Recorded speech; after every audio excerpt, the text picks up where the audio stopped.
The intention of the Creating the Game podcast is crystal clear. My goal is to inspire you along your awakening journey, to provide you with conversations and resources that help you create the life of your dreams and support you in finding more connection with yourself and the beautiful world around you. Thank you for taking the time today to listen and do the inner work. I hope you leave this conversation with a closer orientation to your truth.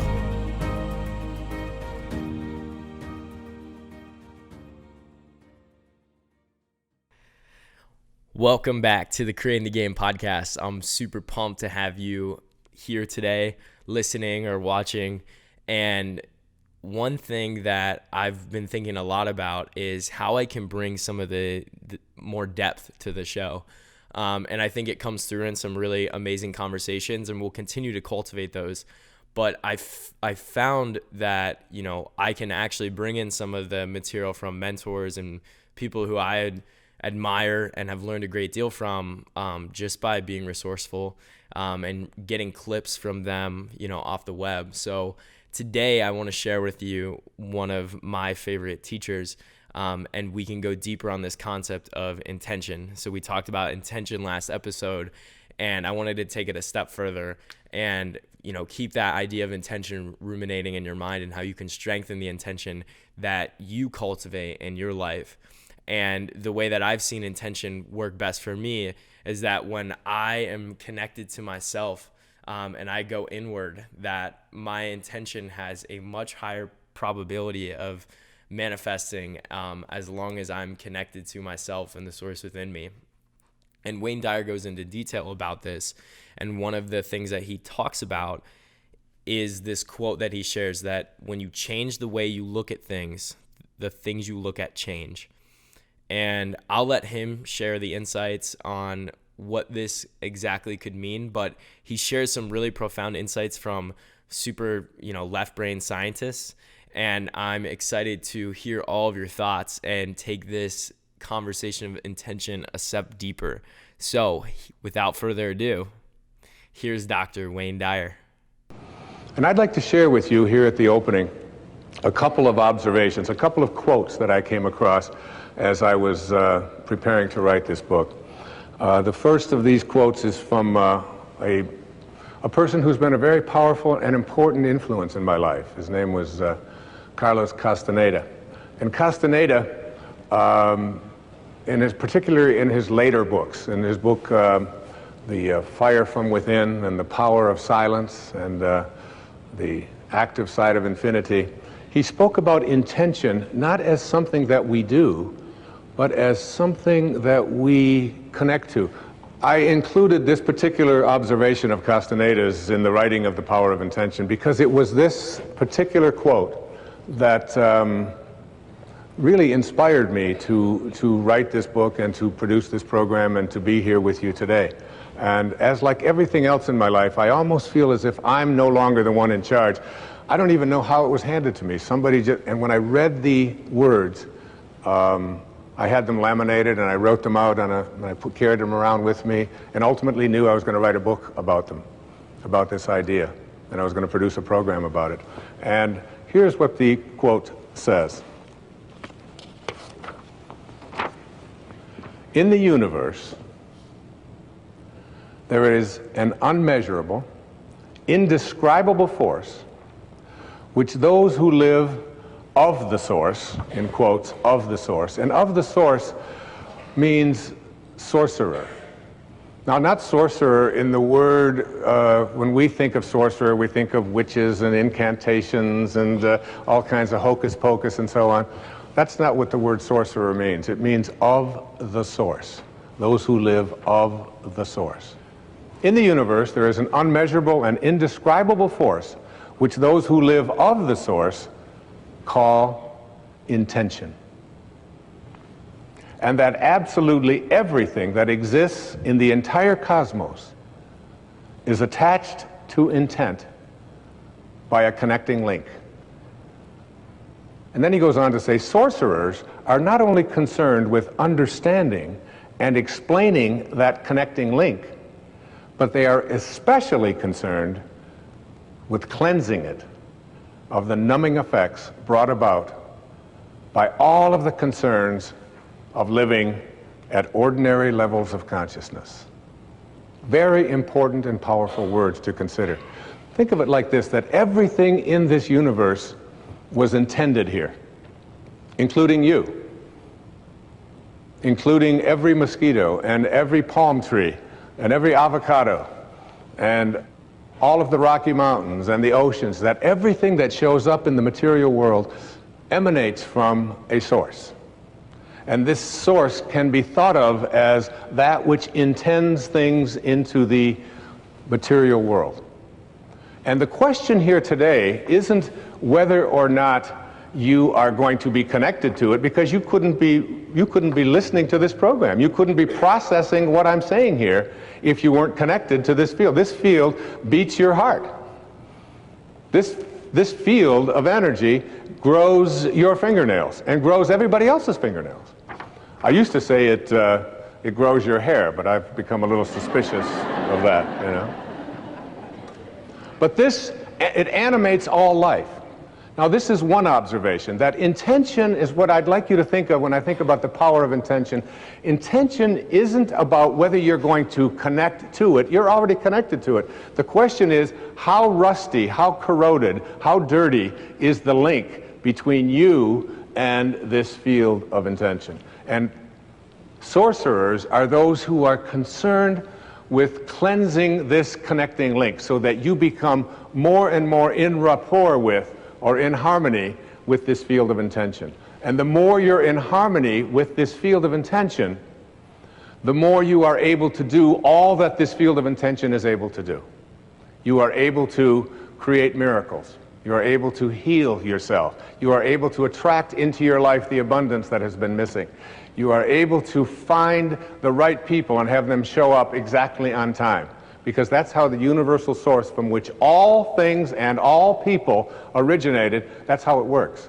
And what we're going to be doing here today in this program is looking at how to get that link back to intention, and to not only be connected to it, but to always be ready to keep that connecting link clean, uncorroded.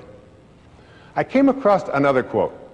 Now, Castaneda is considered by many to be a metaphysician, if you will, an anthropologist who got into the world of sorcery and higher consciousness through what we call like spiritual literature and so on. There's another man whose observations I came across that I want to share with you. And his name is Max Planck. Now, you may be saying, who is Max Planck? Max Planck was given the Nobel Prize in Physics many years ago in Stockholm for his work on the atom. He, along with Einstein, was considered to be one of the greatest scientific minds on the planet. Now, these are the people who need hardcore data. They don't want to hear about hocus pocus and sorcerers and connecting to intention and all of these kind of things. It has to be something they can measure, they can see. These are the people who are what we call operating out of the left brain. And that is not in any way a criticism. It's something that allows us to make great scientific explorations and advances, of course, as people. And the study of the atom is something that can be used not only to make atomic bombs, but it can also be used to power all of the needs that we have on the planet for energy if it were put into the proper context. So, here's what Max Planck had to say. As he accepted the Nobel Prize, these were his words. As a man who has devoted his whole life to the most clear-headed science, to the study of matter, I can tell you, as the result of my research about atoms, this much. There is no matter as such. All matter originates and exists only by virtue of a force which brings the particle of an atom to vibration and holds this most minute solar system of the atom together. We must assume, now listen to a greatest scientist on the planet, we must assume behind this force the existence of a conscious and intelligent mind. This mind is the matrix of all matter. Now, that is very, very powerful evidence. One of the things that really intrigues me is this idea, and I heard it many, many years ago. I'm not even sure of the original source where I heard it, but it goes like this.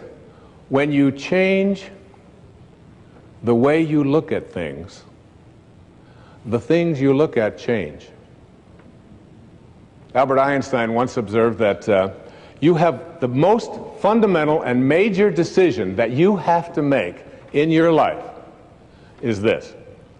Do I live in a friendly or a hostile universe? Which is it? Is it a universe that is filled with hostility and anger and people wanting to hate each other and people wanting to kill each other? Is that what you see? Because when you see the world that way, that's exactly what you will create for yourself in your life. This is from great scientific minds. And the interesting thing is that this is not just a clever play on words, that when you change the way you look at things, the things you look at change. It's actually a very scientific thing, and I'm going to show you that in just a moment. I'd like you to imagine the following scene. You're in your house. You've got your car keys in your hand. The lights go out. Power failure. You can't see a thing. You stumble around in your living room and you drop your keys. And you look around for a moment and you realize that you're never going to find them in the dark. But you look outside and you notice that the street lights are on. So in your mind, a light bulb goes off. I'm not going to sit around here in the dark and grope around looking for my keys when there's a light on outside. I'm going to go out here under the street light and I'm going to look for my keys. Why are you laughing? This makes a lot of sense. So you're out here and you're groping around and you're looking for your keys and you're looking and your neighbor comes along and says, "What happened, Wayne?" "Well, I dropped my keys." "Oh, I'll help you look for them." And the two of us are now down here looking for our keys. And looking, finally he says to me, "Excuse me, but where did you drop your keys?" "Well, I dropped them in the house." He said, "You mean to tell me that you dropped your keys in the house and you're looking for them out here in the streetlight? Doesn't make any sense." And I said, "Well, it doesn't make any sense to grope around in the dark when there's light out here." Now you laugh and you think how silly that is, but isn't that exactly what we do when we have a problem, a difficulty, a struggle that is located inside and we're looking for the solution outside? Someplace outside of ourselves. It would be like going to the doctor and telling him all of your symptoms, and the doctor says, "Oh boy, you've got a lot of symptoms." And he starts writing out prescriptions. You need a prescription for this symptom, you need a prescription for that symptom, and finally he gets this 4 or 5, and you go to walk out, and you say, "Well, I'd like my prescriptions." He said, no, I'll give this one to your mother-in-law, and I'll give this one to your neighbor, and I'll give this one to your daughter, and I'll give this one to your father. I mean, you're the one with the struggles and with the difficulties, and expecting somebody else to change or something outside of you to get better in order for you to make your life work at this level that I'm calling intention is something you have to really take a hard look at. It's in here. We have to see, the question isn't whether I'm connected to this field of intention. The question is, how ready am I to keep that connecting link absolutely corrosion-free? Wow. I'll tell you what. I have so many takeaways from that clip, and I'm sure that you have individual takeaways as well. But to expand a little bit on the idea of when you change the way you look at things, the things you look at change. Like the world outside yourself is a direct reflection of the world inside of yourself. And when he talks about the power of intention being based off of like our level of connectivity to source, like that our connection is not corroded, that our connection to the life outside of us is not corroded, that we're not operating out of fear or looking for even the answers outside of ourselves, but instead that our connection to an ability to create and manifest our intentions is directly based off of our connection with ourselves. So take the time to cultivate whatever that inward work looks like. Like that whole concept of going to the gym and working out, working your body out. Like sometimes that experience is all actually working in. And the things in your life that allow you to work in, that allow you to create and cultivate that connection closer to yourself.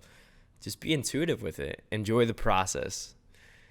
Let go of the desire to appease people outside of yourself or, to do things because that's the societal norm. In your heart what's true.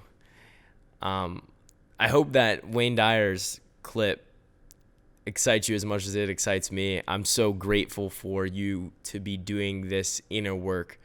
And if you have any thoughts on this clip, the podcast in general, share them with me on social. Start a conversation with your friends, family about intention. And I would love that if this clip hit home for you to go ahead and rate the podcast. It really, really helps on iTunes. Share with a friend or a family member. And most importantly, take this information and this understanding about intention, what it means to you, and go out and create your game. Peace.